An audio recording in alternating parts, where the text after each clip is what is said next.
Grabe mga kayamyam, hindi na talaga ako nakapaglinis kaya ayan, sinimulan ko na. Tingnan nyo naman mga kayamyam, ang kalat-kalat talaga. Yung feeling na tinatamad ka maglinis kasi hindi mo alam kung saan mo ilalagay. Kasi nga kahit Durabox wala ka. Inshallah soon bibili ako nun. Sinimulan ko na nga magtupi. Pinaghiwalay-walay ko nga lang yung mga damit namin dyan mga kayamyam. At nung matapos ko na nga yung sa aming mga tupi, na-arrange ko na doon agad sa karton. Tingnan nyo naman mga kayamyam yung lalagyan ko ng damit. Pero okay na yan, pwede pa naman yan. Laban lang kahit walang kalaban.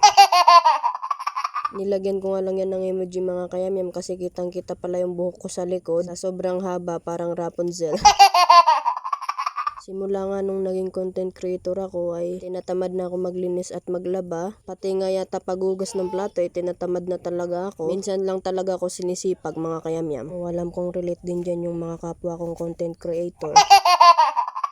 Malapit ko na palang matapos yung mga damit namin dyan. At syempre, sinunod ko naman itong mga damit ng bata. Kung sa tingin nyo hindi pa yan sa inyo malinis, ay sa akin ay okay na yan. O baka mamaya may magsabi na naman dyan ng ganito, ganyan. Iba po tayo ng way ng paglilinis. Ay, ganda ka dyan.